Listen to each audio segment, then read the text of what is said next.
haan se kraai. Ons lees Lukas 22 vers 54 tot 62.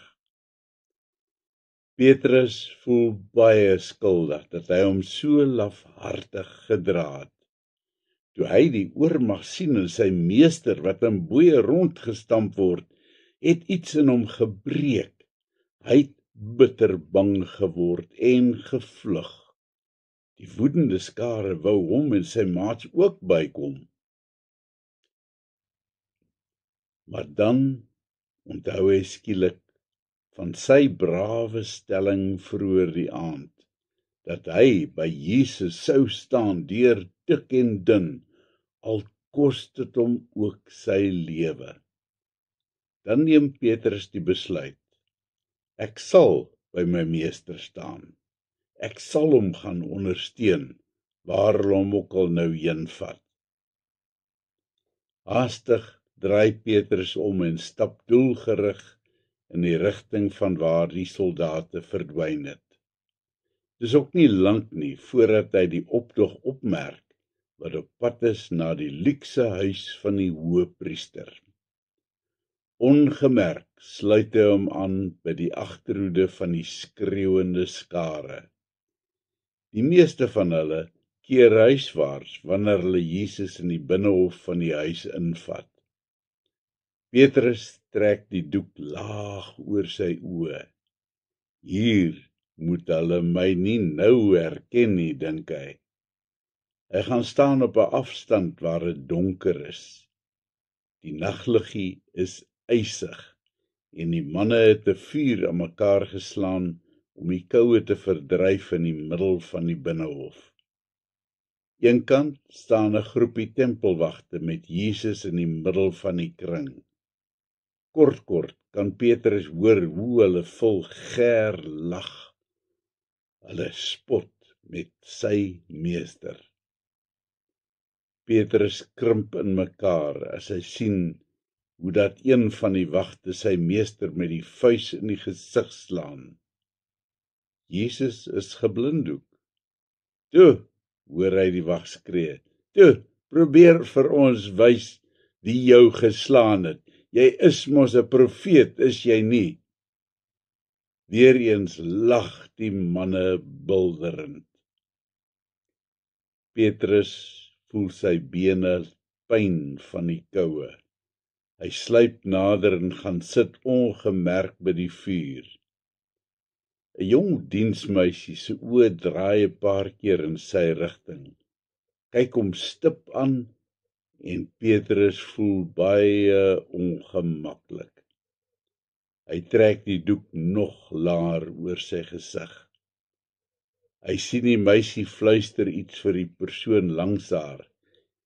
En dan draai al die koppe in sy rigting. Petrus voel kriewelrig. Die meisie wys haar vinger reguit na Petrus. Hierdie een was ook saam met daardie man wat hulle nou vir die verhoor ingebring het, verklaar sy, sodat almal om die vuur haar kan hoor.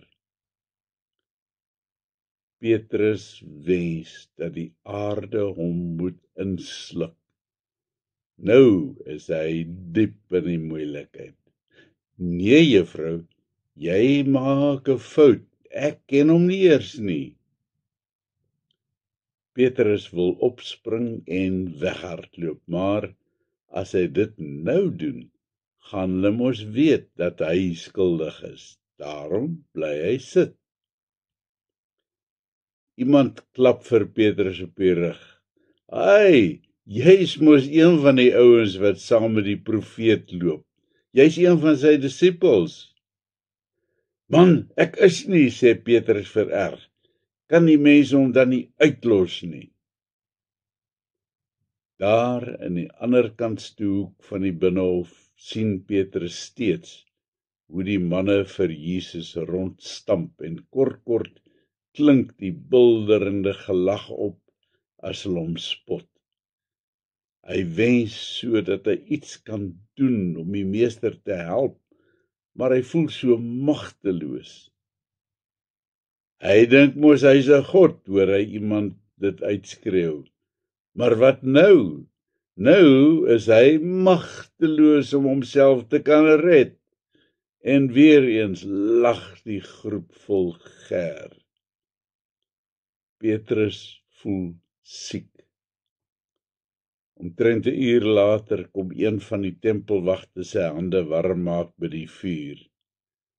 Dan merk hy vir Petrus: "So waar, watter vermetelheid om nou hier te kom sit," blaf die man vir Petrus. "Kerels, hier is een van die Galileërs wat saam met die profeet was. Ek herken hom." "Man, jy weet nie waarvan jy praat nie." Petrus spring woedend op. "Ek ken hom nie. Kry dit nou vir eens en altyd in jou kop. Ek is nie een van sy disippels nie." Op daardie oomblik kraai 'n haan om die koms van die Vrydagoggend aan te kondig. "Petrus, ek sê vir jou, voordat die haan vannag kraai, sal jy my 3 keer verloon deur te sê dat jy my nie ken nie." Met 'n skok onthou Petrus Jesus se woorde van vroeër die aand. Hy word doodsbleek. Hy spring op en storm buitentoe, die nag in. En dan bars Petrus in 'n rou snikke uit. Hy huil bitterlik terwyl hy aanhou sê: "Here, vergewe my. Hoe kon ek so lafhartig U verloon?" Petrus is stikkend van droefheid en bitter berou. Die dag begin breek en een vir een begin die lede van die Joodse Raad die binnenhof instap vir hierdie belangrike verhoor. Elders is daar nog iemand wat bitterlik huil.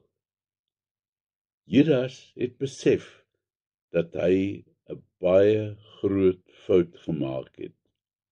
Maar nou is dit te laat. Of is dit? Sal hierdie verraad van hom nie dalk die Messias tot sy sinne ruk, sodat hy sal opstaan en die Joodse volk lei in 'n opstand teen die Romeine nie? "Ek sal die geld wat hulle my betaal het vir die verraad gaan teruggee," besluit hy skuldig.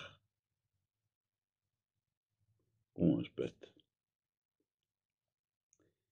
Here, nes Petrus staan ek vanoggend ook skuldig, want hoeveel keer het ek U nie al verloon nie, ander pad gekyk en gemaak asof ek U nie ken nie, wanneer daar dinge oor U gesê word en ek nie reageer nie. Vergewe my asseblief tog, Here. Amen.